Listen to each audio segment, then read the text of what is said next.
For the sign of Virgo, hello and welcome to my channel. Just remember the bottom cards are paired with the top cards. So Virgos, in the recent past we have the Tower card. Now this can be, but not necessarily, an indicator of a relationship that needed to end or was about to end. If you were in a relationship that you absolutely positively did not want to see come to an end, this was an important time for damage control and for clear communication.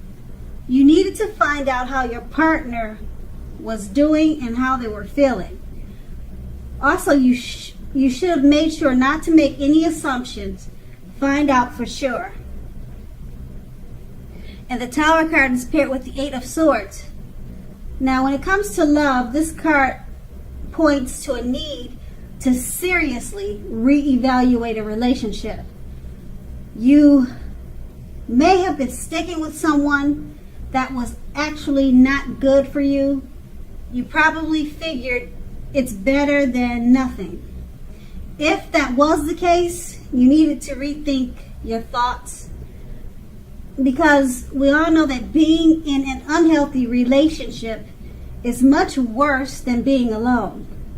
So if you are, or if you were in the past looking for love, first you needed to look at how well you loved yourself.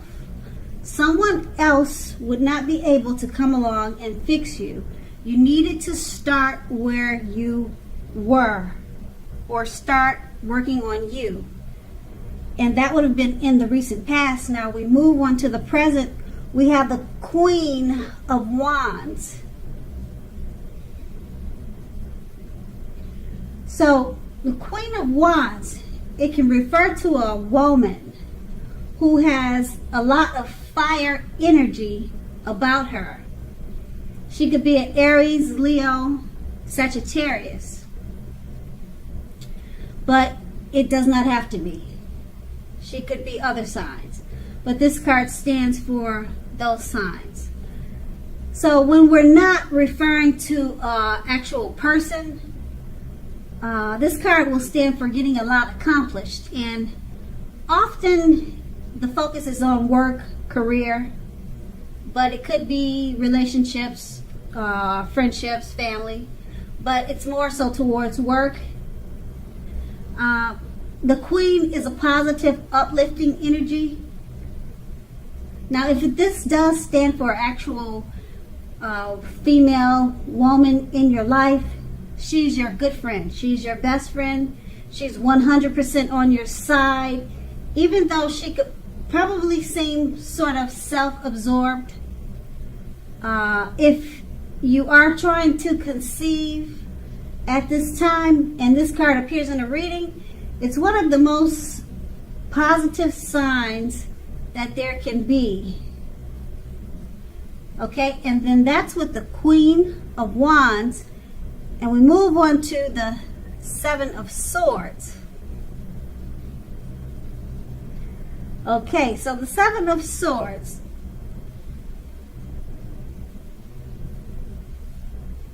I think that card is upside down.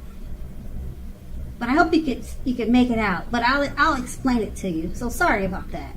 Now the Seven of Swords, it can point to someone who is behaving with less than ethical intentions.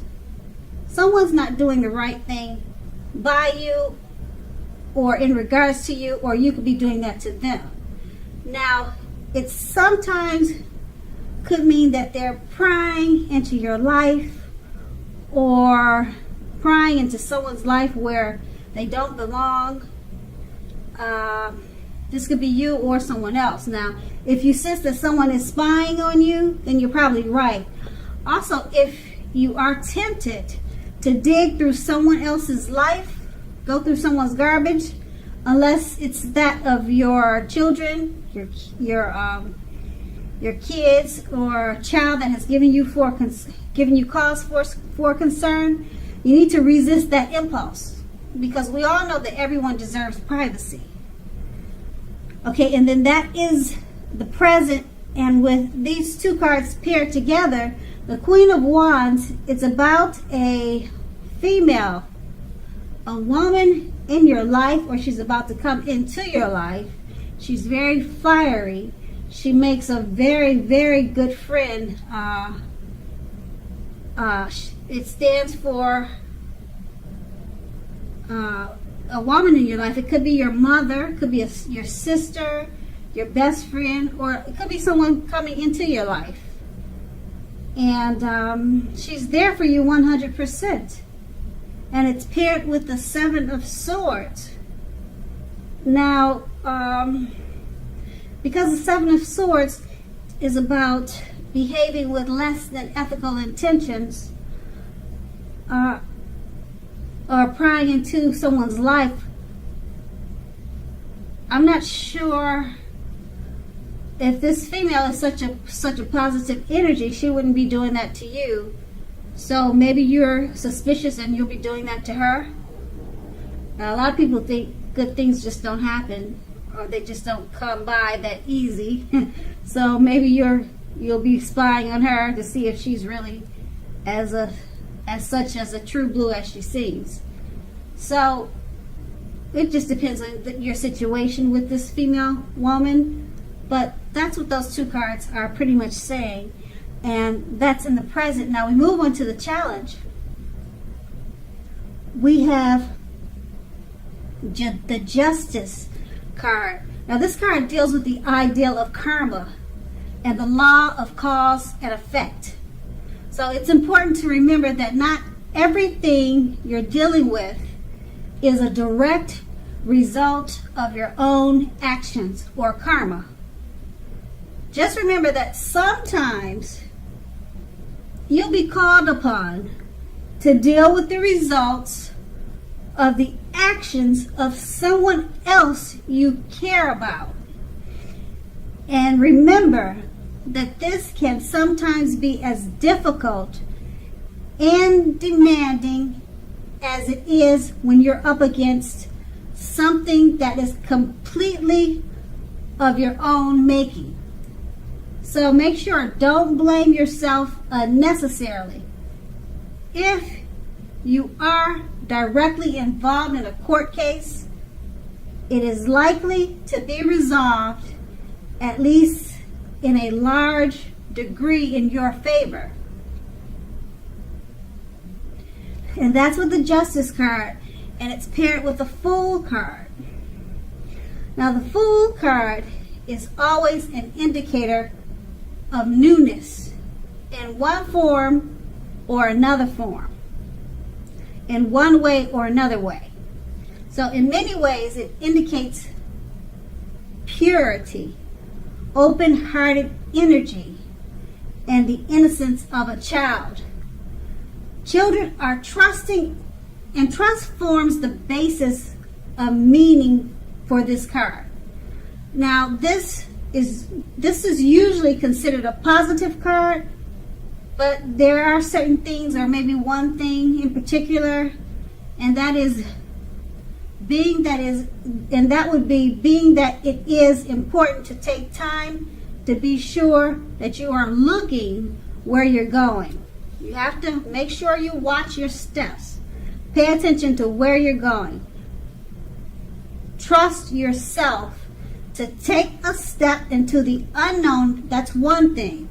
But doing it without any thought whatsoever will be a big mistake, as you can clearly see in this picture. It depicts the situation perfectly. And so, with these two cards paired together, the Justice card, it's about dealing with one's own karma. Or it deals with the ideal of karma and the law of cause and effect. So it's about karma, and it's paired with the Fool card. Take time to be sure you're looking where you're going. So it's about open-hearted energy, such as the innocence of a child. Not paying attention to where you're going, just taking a leap of faith, can be foolish, a big mistake. And then, like I said, it's paired with the Justice. So you pretty much don't want to take chances and just do whatever, because it might come back to bite you in the butt. If you just take a leap of faith, you might just fall flat on your face. So that's the challenge. You just watch your steps carefully. You don't want to be foolish about it, because the karma about it will come back and bite you in the butt. Okay, so after the challenge, we're going to move on to the outcome. We have the Eight of Wands. Now, the Eight of Wands, with this card showing up, you can clearly see the picture is stating a lot of things are up in the air. You're probably feeling frustrated and tired of waiting. Now, this card is a perfect indicator or a perfect sign that you have to be patient a while longer. You probably already have done all that you can do, but now decisions must be made by other people. So when this card appears, nothing seems to be moving ahead. Don't try to force things, as that will pretty much backfire on you if you do. Just remember that sometimes our actions, they're all in the wrist. W-R-I-S-T. They're in the wrist. All you can do now is to put your best out there and see where it lands. You've put your best out there, now just wait. That's pretty much what you can do, or what you'll probably be forced to do, is just wait. And it's paired with the Knight of Pentacles. Now this points to messages. Often with messages regards to money and finance, but it could be something else, another matter, another situation. But since it's the Pentacles, Pentacles are about coins. So we'll say this card is reading about coins. But like I said, it doesn't have to be. Particularly if you don't have any, so it wouldn't pertain to you. But the Knight of Pentacles, you're likely to finally receive news that you've been waiting on. And the news is good news. Now, it's a very practical card. The Knight tells us to pay attention to the mundane and normal parts of our lives. A wise man once said, take care of the little things, and the big things, they'll all fall into place. So, with this card, it asks you to look at how you're handling your affairs, and is a groundling influence. It's a very profound, it's a big influence. Okay, so these two cards paired together, the Eight of Wands, about things being up in the air. You're just waiting on situations, matters, things to either happen or to finish or to start. You're tired of waiting, you're frustrated, but it's paired with a Knight of Pentacles. Those messages or whatever you're waiting for, it's coming in, and it's more than likely to be good news. So whatever you're waiting for, it's coming, it's right around the corner, and you'll love what you hear.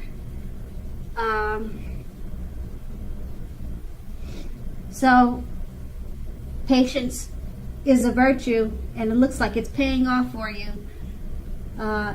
particularly if you're dealing with finances and money.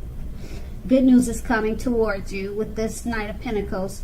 So with the Eight of Wands, the wait was worth it, and that's the outcome. So Virgo, I hope this resonated. As you know, general readings, they don't always resonate with everyone. Then again, if you like this reading, please like, subscribe, leave a comment if that's what you care to do. I thank you so very much for watching, and I hope you have a great day.